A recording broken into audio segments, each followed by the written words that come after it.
You're listening to PetLifeRadio.com. Welcome to Animal Rights on Pet Life Radio. This is your host, Tim Link, and I'm so glad you're joining us today. Welcoming back to the show, one of my all-time favorite people and my good buddy and good friend, Bruce Cameron's coming on the show. So everybody's excited about that. We're going to talk to Bruce a little bit about his latest book, A Dog's Way Home. Of course, we're going to talk about all the other wonderful things going on because Lord knows Bruce Cameron lives a dull life, never any activity going on. That's definitely sarcasm there. He's a man with roller skates on at all times, so we're going to catch up with Bruce and see what is happening in his world. So everybody just hang tight. We'll come back right after this commercial break. You're listening to Animal Rights on Pet Life Radio. Sit. Stay. We'll be right back after a short pause. Well, 4 to be exact. Not pumped about cleaning the litter box? Try World's Best Cat Litter Zero Mess, the litter that gives you 2 times better clumping and more odor control with less litter. That's right. You scoop once and you're done. No chiseling, no scraping, no crumbling, no problem. Looking for fast and easy litter box cleanup? Zero Mess. Try it. You're welcome in advance. Save $2 on World's Best Cat Litter. Visit www.saveonworldsbest.com. Let's talk pets on PetLifeRadio.com.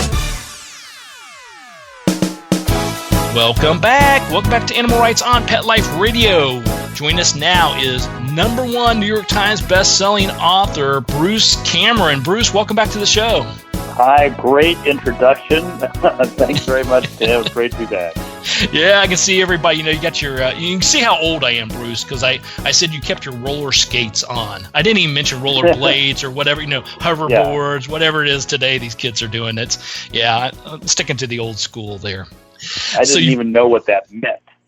Exactly. All right. I don't know what that does. Yeah, you're Googling roller skates as roller skate. How do you spell that? I can see it. Yeah. Okay. Yeah. All right, Bruce. We got our waders on already, so I understand what's going on. Now, good news is we've got a brand new book out, and I just uncovered here that the book has gone #1 on the booksoup.com bestsellers list. The book's just come out hot off the press, and I see it listed here, A Dog's Way Home, W. Bruce Cameron on top of the list, and I'm sure it's on its way to the New York Times bestseller list as well. But hey, did you know that? You're on top #1 on the booksoup.com list. I did not know that. Book Soup is an independent bookseller in Los Angeles, California. It's in Hollywood. I think it's in West Hollywood, and nobody knows the difference, including me, between West Hollywood and Hollywood.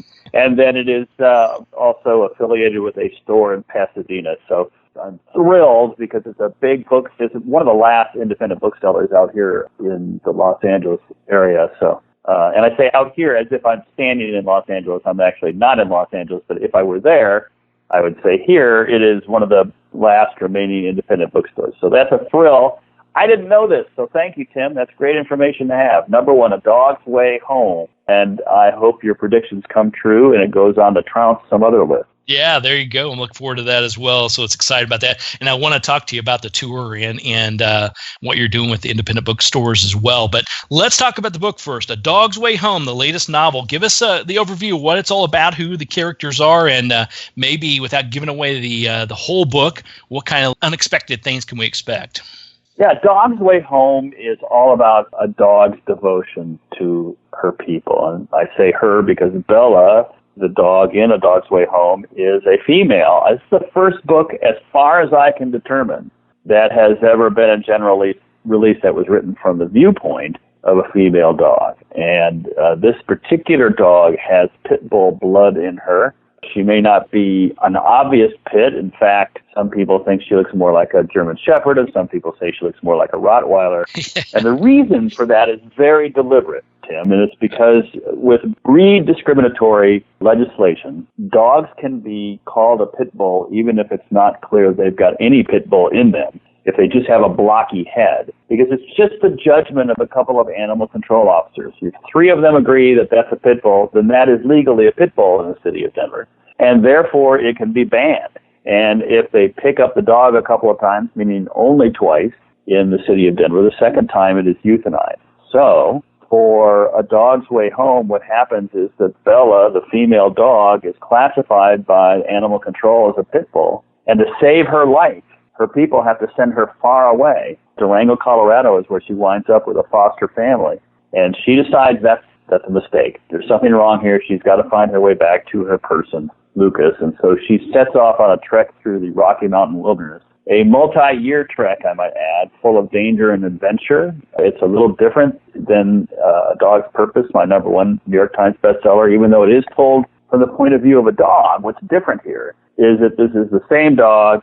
It is the same dog every time, meaning there's no rebirth. It's just the same dog we're following. We're tracking the same story of the same dog.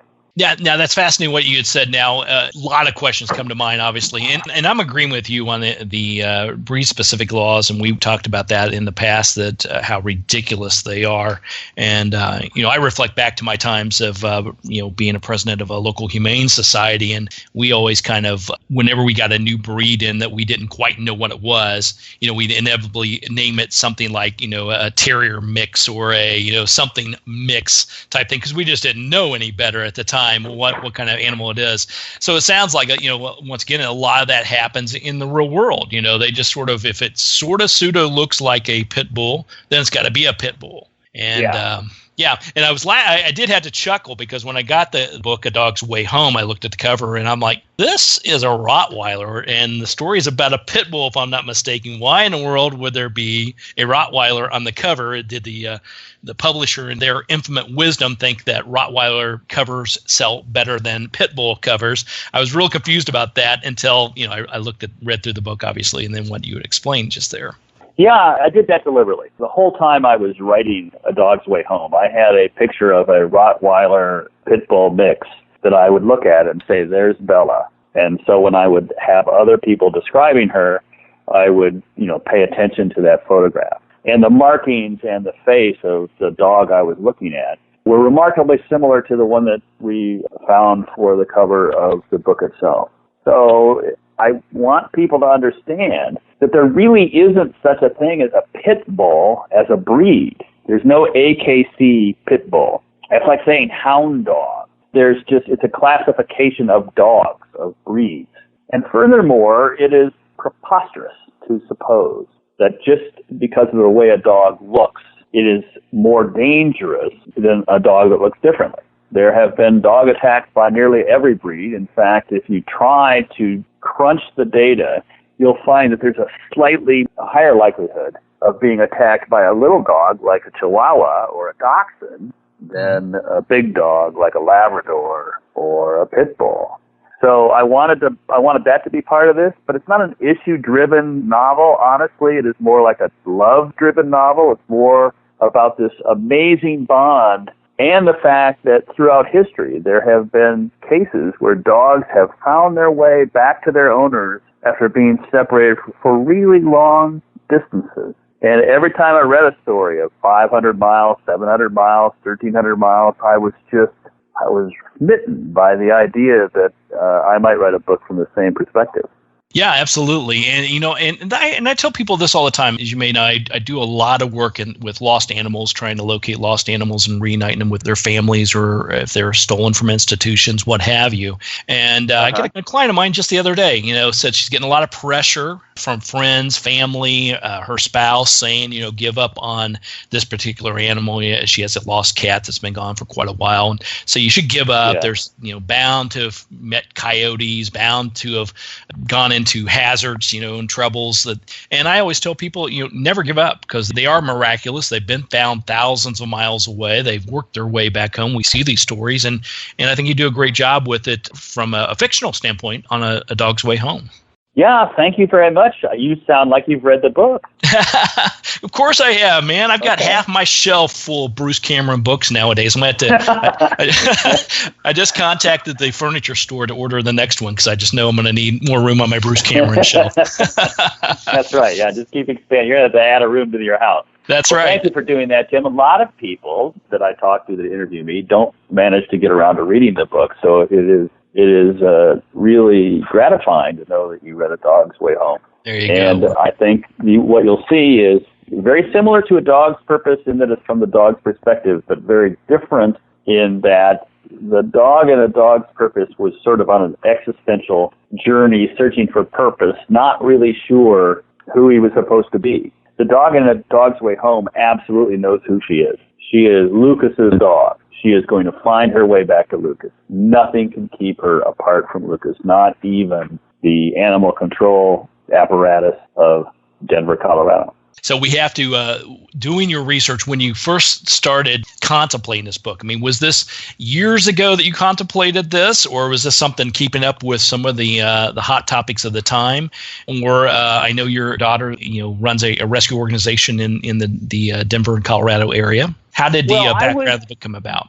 I was always intrigued by the question of how and also the question of why. The why seems obvious, but that's because we're human beings, and it's like, well, if you woke up one day and you were 500 miles from home, you'd start figuring out how to get home. But you'd have a good sense of where you were in relation to home. You'd know how the journey was going to go. You'd start figuring out the method of getting there. You certainly wouldn't set off to walk unless you had no other way to do it. A dog doesn't have any of that. A dog, in fact, if separated from its owner, a dog is really confused from the very beginning as to what's going on. If the owner, in this case, in A Dog's Way Home, Lucas sends Bella away, gives her to a woman who drives Bella down to Durango to save Bella's life. But Bella doesn't know any of that. And Right. her interpretation of what's going on is that she must have done something wrong. And she thinks what she did wrong was not obeying the command, go home, when she was supposed to, because something happened. She was given the command, go home. She didn't do it. It has been making her feel guilty ever since. And so when she's in Durango, she hears that command in her mind. She's like, I've got to go home. Then I will be a good dog. Her motivation is also devotion. I mean, these dogs are just so devoted to us. And so what drives her is not so much a need to get back to, I don't know, when you might say, well, I need to get back home because I need to mow the lawn and I like my living room and I'm watching Netflix or whatever it is that your motivation for being at home is not a dog's motivation. As far as a dog is concerned, home is with us. I've moved a couple of times with my dog Tucker, and when I move, he doesn't ever want to go back to the old place, not even once, because as far as he's concerned, home is with us. So that's the motivation. That's the why. And then the how is even more of a mystery. I mean, we don't really know. We think dogs may have an inner compass, but I've got a compass in my car. It doesn't tell me anything except for what direction I'm getting lost in. It doesn't. I don't know what it means. And a dog doesn't have a map in its head, so I'm not sure what good a mental compass would do, but I get that might be part of it. But what we do know is that a dog has a sense of smell that is simply unparalleled among the creatures of our planet. I suppose there are others that have better senses of smell, but man, a dog has got to be right up there in the Olympics as far as that goes. Right. And when it comes to great distances, it seems impossible to suppose that if you're in Durango, Colorado, that you could smell Denver. But I think that's impossible because we certainly can't do it. We don't have the eyesight. We can't see Denver. We don't have the ears. We don't have the nose. We simply could never fathom having any of our primary senses help us figure out how to get to Denver. But a dog may very well be able to smell its way home. So I was really focused on that as well. Yeah. Well, let me ask you a comment you mentioned about, Tucker, home is where the family is. Home is where you guys are at the time. But have you ever gone back to some of the places you've lived before, visited before with Tucker, and does he immediately know where he's at and what's going on? No, I think you misquoted me, Tim, because I'm not saying that home is where we are. I'm saying home is us. The concept of home is being with Catherine, my wife, and me. Probably more my wife than me, but that's Tucker. He likes her better. But as far as Tucker is concerned, when Catherine and I are together, that's home. And if we're in a hotel room, for all he knows, when we check into that hotel room with Tucker, that's where we're going to live from now on. And I don't think he's that bothered by it or has that many concerns about it. As far as he's concerned, as long as we're together, that's what home is. That's what home is. Gotcha. Yeah. All right. Thank you. Thanks for straightening me out there. See, that's why another reason I keep Bruce Cameron around, keep me straight on things. Because Lord knows you don't have anybody in your life to keep you on track. Now, do you, Bruce? I've got so many people trying to tell me where to go. And without them, sometimes I think I'm lost because of them. I mean, when I get my publicist says, okay, be in the lobby at 3:30 to be picked up, and I'll go, now where are we going again? And they get really upset with me. They say, we told you this 1,000 times. I'm like, yeah, but that was 3 months ago you told me. Now I need to know right now, what am I doing? Should I put on pants? Things like that. Exactly. Well, it's better than when you were not a well-known author and a New York Times best-selling author. People used to tell you where to go then, too, right? Oh, yeah, always. They've always told me that. Exactly. So one way or another, I think this was just a little bit better. We'll put it that way. Yeah, okay. You got a good point. There you go. All right, we're going to take a little quick commercial break, and then we'll come back with Bruce Cameron, talk a little bit more about the new novel, A Dog's Way Home, and also talk about all the other wonderful things going on. So everybody just hang tight. You're listening to Animal Rights on Pet Life Radio. Sit. Stay. We'll be right back after a short pause.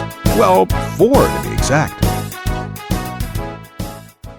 Hi, this is Tim Link, animal communicator and pet expert and host of Animal Rights on Pet Life Radio. Have you ever wanted to know what your pet is really thinking? Do you want to find out if they truly understand what you're trying to tell them? Ever wish you could build a better understanding and closer relationship with your pet? Well, now you can. Learning to Communicate with Animals is a 4-part on-demand workshop. In the workshop, you'll learn the essential techniques that are necessary to communicate with animals, including what is animal communication, breathing correctly to achieve the perfect state to communicate with your animals at a deeper level, using guided meditation exercises and method to communicate with animals, and how to send and receive information from your animals. So if you're wanting to learn how to communicate and connect with your animals at a deeper level, visit PetLifeRadio.com/workshop and purchase and download Learning to Communicate with Animals. You'll be glad you did. My golden retriever, Sundance, is a lot more playful now. She has more pep and energy. Tons of energy. Happy the rescue dog is Happy the healthy dog. Petey is having fun again. He's got a shiny coat and a good healthy weight. Molly's been having 4 scoops a day. She pushes her little bowl all the way across the room, emptying every last single crumb. She has slimmed down and gotten this puppy look. She's got life. She's got energy. We get asked all the time when we're at shows, how do you get your dog so healthy and shiny and glossy? DINOVITE.com. 859-428-1000. The omega-3 fatty acids, Flaxseed, zinc, alfalfa. the digestive enzymes that are cooked out of regular dog food. Dinovite is nutrition. Just feed your dog right. Do the Dinovite. 859-428-1000. 859-428-1000. Dinovite for life. DINOVITE.com. Let's talk pets Let's talk pets on Pet Life Radio. Pet Life Radio. PetLifeRadio.com. Welcome back. Welcome back to Animal Rights on Pet Life Radio. Continue our great discussion here with our good friend Bruce Cameron, the new book, A Dog's Way Home. So, Bruce, when everybody picks up a copy, I'm sure they've already got their copy, and if not, they're heading out the door right now to pick up a copy of A Dog's Way Home. Once they read it, what do you hope they walk away from? What is really your goal here? Because there's a lot of great little tidbits from the book, whether it's a great story or whether it's a underlying message. What do you hope the big takeaway is from once everybody takes a look at the book? Do you want to pause now and give everybody a chance to go out and get the book, and then we'll pick up the conversation when they've got it? Well, Bruce, you're dating yourself here once again, because there's these things called mobile technology that people can actually walk and do things mobily. So I'm convinced that my listeners right now are listening to this wonderful, thrilling conversation while they're in the store buying the books or online buying the books. So, all right, that's a good. Had never occurred to me. So you're absolutely right, Tim. Yeah. I will say. So let's talk about the takeaway. I think the most important takeaway from this has to do with the degree to which these dogs, these animals, depend on us for survival. I mean, there really aren't packs of wild dogs to speak of. If you ever hear of one, it's alarming and anomalous and unnatural. And I say unnatural very deliberately. There is no natural state of wildness for a dog. There are no feral dogs because we bred that out of them over 30,000 years. We have turned them into a species entirely dependent upon us for their fates, for their well-being. So we have a responsibility. We did that as a species, and now we owe it to their species to protect them. And protecting them means protecting them from unfair legislation, from situations where a dog can be pulled away from its owner and euthanized simply because of how it looks and the perception of some people, whether it's scientifically based or not, that an animal is dangerous because of how it looks. That is one of the takeaways that I would have. Another one I want people to contemplate is, do we really want the government deciding what kind of dogs we can have? Especially when pit bull owners will tell you that their dogs are gentle, that their dogs will protect a baby and sleep with a baby, that their dogs will play with the children, that their dogs have never growled at, snapped at, or bitten another person. And yet we have legislation that says that they are dangerous creatures just because it's declared by law. Do we really want that happening? Or do we want to go to the government and say it's our business what our dogs look like? We don't want you telling us what our kids look like. So for many of us, especially these day and age, having a dog is kind of a surrogate for having children. And telling someone that we're going to take your dog away because we don't like the way it looks is not something I think we as Americans should tolerate. So those are some of the takeaways from A Dog's Way Home. Yeah, absolutely. Well put, well put. And they are a part of our family. There's no doubt about it. I know I would, you come in my house and try to take away my dogs, there's going to be trouble. And I'm sure Catherine is well at the door. If anybody tries to mess with Tucker, Catherine Michon will take care of that for sure. Yes, absolutely. Oh, and a final note, I guess I should note that in A Dog's Way Home, Bella likes cats. A lot of people were really unhappy with me because they said that Bailey in A Dog's Purpose didn't like cats, which I'm not sure that was in there. I mean, he didn't have much use for cats, but then again, the cats didn't have much use for him. He didn't hate cats, but okay, he didn't like the way cats were portrayed in A Dog's Purpose. You're going to love the relationship between Bella and cats in A Dog's Way Home. It's a different perspective. When Bella is rescued, a little plot spoiler, but just a tiny bit, when Bella is rescued from under an abandoned house, she is actually living with cats. So it is her background to trust and protect felines, and that really has an impact on the plot of A Dog's Way Home. There's an interesting twist that happens. There you go. I like it. I like it. Leave a teaser out there. And it's very true. And I'll speak up for our pit bull lovers once again. They're a fantastic breed, great family dogs, and yes, they can get along well with cats too. So don't put anything out there. And definitely, if you've got any legislation going on or a chance to speak up, please go to your local state or federal government. And make sure you're speaking up for the breed. We definitely don't want anybody telling us they're bad, because they're fantastic. So now, Bruce, I've got to ask you, putting together this book, A Dog's Way Home, let's reflect back a little bit. We got A Dog's Purpose, became a best-selling book. The movie came out, became a #1 best-selling book. Now, looking back at your relationship with writing, your publishing house, the screenplays, the writing there, has life become a lot easier and people are accepting your ideas when you have something that's a little bit different out there? Or are they still coming back to you saying, well, Bruce, it's got to have a dog on the cover, and you're a dog writer now? Life was really easy when I was unemployed. I didn't have to go anywhere or do anything. I could decide to take a walk or go for a bike ride or not. It didn't matter. I didn't have anything to do or no deadline. So in that regard, I suppose life has gotten a little more complicated anyway. I don't know, easy and hard. I mean, honestly, life is what life is. I think you can call it hard or call it easy depending upon what's going on, or you could roll with it. Look at how the dogs are. I mean, even if you have an old dog who is starting to have pain and is starting to lose eyesight or hearing, can't keep up anymore, if you take the dog for a walk, you have to walk very slowly. A lot of us have stories like that of dogs who have gotten to the end of their cycle and clearly have some pain, and we're doing our best to alleviate that, but because they suffer silently, we don't really know what's going on. life for them, I think if they could speak, they would not say life is hard. I think they would say life is wonderful. There's so much joy. There's so many wonderful things. Lying in a patch of sun is a wonderful thing. Having dinner is a wonderful thing. Going for a walk. Being with the person I love. Being petted by that person. Those are wonderful things. So if dogs can do that, and they're here for such a short period of time, if dogs can do that, let's all do that as people. Let's try to embrace that philosophy. So, no, I can't tell you that life is easy or life is hard. Life is wonderful, and that's what I'm going for. That's what I'm going to embrace, whether I go back to being unemployed or not. There you go. Well, I don't think there's much of a chance of that, Bruce. I've got confidence in you. I've got faith in you. But that is a great way to put it. Live in that present moment. I always say if you can live any life, live a dog's life or a cat's life or any animal's life. Yeah. Live in that present moment and soak up the sun when you can and enjoy life. So now A Dog's Purpose, I see, just been released on DVD. Do you want to give any highlights or insights or any plugs for that as well? Yeah, first, your listeners should know that the #1 DVD in America is A Dog's Purpose. There you go. So we are finally, when it came out, we thought it was going to be the #1 movie in America. It almost was. It was #2 for a while.